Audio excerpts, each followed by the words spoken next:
जीवन की सफलता, असफलता, उत्कर्ष, अपकर्ष, उन्नति, अवनति, उत्थान, पतन सब मनुष्य की इच्छाशक्ति की सबलता और निर्बलता के ही परिणाम हैं। सबल, दृढ़ इच्छा शक्ति संपन्न लोगों को अभद्र विचार, कुकल्पनाएं, भयानक परिस्थितियां उलझने भी विचलित नहीं कर सकती। वे अपने निश्चय पर दृढ़ रहते हैं। उनके विचार स्थिर और निश्चित होते हैं। उन्हें बार बार नहीं बदलते। प्रबल इच्छाशक्ति से शारीरिक कष्ट भी उन्हें अस्थिर नहीं कर सकते। ऐसे व्यक्ति हर परिस्थितियों में अपना रास्ता निकालकर आगे बढ़ते रहते हैं। अपने व्यक्तिगत हानि लाभ से भी प्रभावित नहीं होते। दृढ़ इच्छाशक्ति मानसिक क्षेत्र का वह दुर्ग है जिसमें किसी भी बाह्य परिस्थिति, कल्पना, कुविचारों का प्रभाव नहीं हो सकता। दृढ़ इच्छाशक्ति संपन्न व्यक्ति जीवन के भयंकर झंझावातों में भी अजेय चट्टान की तरह अटल और स्थिर रहता है। ऐसा मनुष्य सदैव प्रसन्न और शांत रहता है। जीवन का सुख, स्वास्थ्य, सौंदर्य, प्रसन्नता, शांति उसके साथ रहते हैं। पितामह भीष्म अपनी दृढ़ इच्छा शक्ति के बल पर सारे शरीर के बाणों से छिदे रहने पर भी 6 माह तक शरशय्या पर पड़े रहे और चेतन बने रहे। दूसरे इस तरह के व्यक्ति भी होते हैं जो अपने तनिक से घाव चोट में चिल्लाने लगते हैं, बेहोश हो जाते हैं, कई तो भय के कारण मर तक जाते हैं।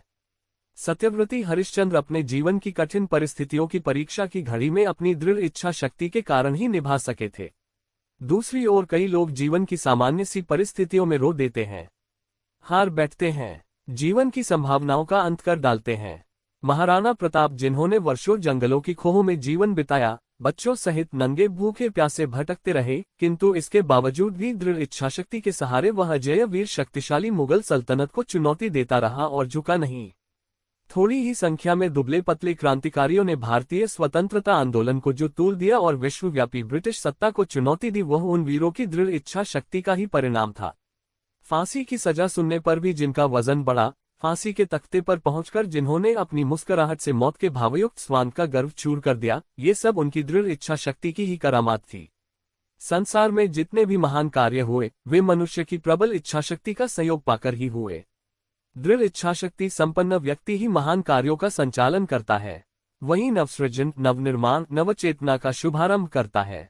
अपने और दूसरों के कल्याण, विकास एवं उत्थान का मार्ग खोजता है। निर्बल इच्छाशक्ति वाले मनुष्य अपने या दूसरों के लिए कोई उपयोगी कार्य नहीं कर सकते। ऐसे लोगों के मन में अनेकों संदेह, कुकल्पनाएं, कुविचार पैदा होने लगते हैं।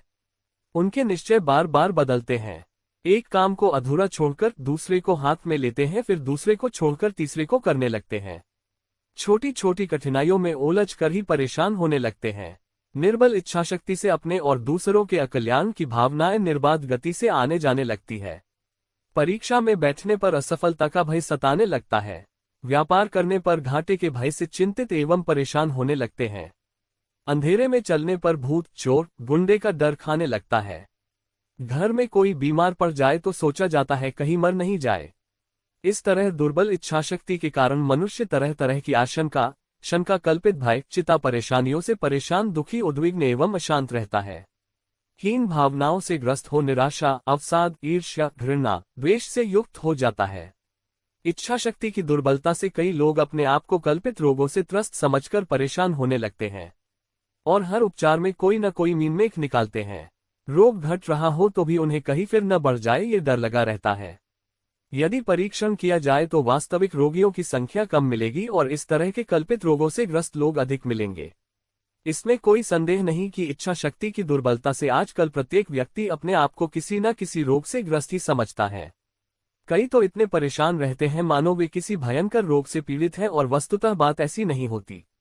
दृढ़ इच्छाशक्ति के सहारे बड़े बड़े रोगों के आक्रमण में से भी बचा जा सकता है और अपने स्वास्थ्य को सुरक्षित रखा जा सकता है।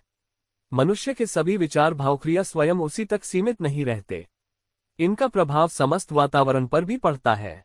रेडियो स्टेशन के ट्रांसमीटर से छोड़ी हुई ध्वनि तरंगे सर्वत्र फैल जाती हैं। ठीक इसी तरह व्यक्ति के क्रियाकलाप, हाव भावों का भी प्रसार होकर वातावरण पर प्रभाव पड़ता है। ये संक्रामक होते हैं और दृश्य या अदृश्य रूप में एक व्यक्ति से चलकर दूसरों तक फैल जाते हैं। दृढ़ इच्छाशक्ति संपन्न व्यक्ति जिस समाज में होंगे वह समाज भी शक्तिशाली, दृढ़ और महत्वपूर्ण होगा। काया डरपोक, दुर्बल इच्छाशक्ति वाले व्यक्ति समाज में अपनी दुर्बलताओं का संचार करते हैं। नेपोलियन बोनापार्ट के सिपाही अपने आप को नेपोलियन समझकर लड़ते थे। प्रत्येक सिपाही में नेपोलियन की इच्छाशक्ति काम करती थी। नेताजी सुभाष चंद्र बोस के नेतृत्व में आजाद हिंद फौज के तनिक से सैनिकों ने हथेली पर जान रखकर अंग्रेजी शासन से लड़ाई की। लोकमान्य तिलक ने भारतवर्ष को स्वराज्य मंत्र की दीक्षा दी। स्वतंत्रता हमारा जन्मसिद्ध अधिकार है और हम उसे लेकर रहेंगे। और यही नारा प्रत्येक भारतीय का प्रेरक मंत्र बन गया। एक दिन इसी मंत्र ने हमें स्वतंत्रता रूपी सिद्धि प्रदान की। यह मंत्र कोई शाब्दिक व्याख्या मात्र नहीं था, वरन इसमें तिलक की दृढ़ इच्छाशक्ति का अपार चैतन्य सन्निहित था। मनुष्य की इच्छाशक्ति का प्रभाव चेतन जगत पर ही नहीं वरन अचेतन पदार्थों पर भी पड़ता है। अपनी इच्छाशक्ति के बल पर ही मनुष्य पत्थर, धातु आदि की मूर्ति में भगवान का साक्षात्कार करता है। प्रबल इच्छाशक्ति के द्वारा मनुष्य जड़ चेतन प्रकृति को भी प्रभावित कर सकता है। निर्बल इच्छा शक्ति वाले व्यक्ति समाज में भीरुता, कायरता, संदेह, कुकल्पनाओं का संचार करते हैं। जिस देश के कर्णधार नेताओं की इच्छाशक्ति दुर्बल होगी तो वह वहां तक की प्रशासनिक मशीनरी और फिर जनता तक में फैल जाएगी।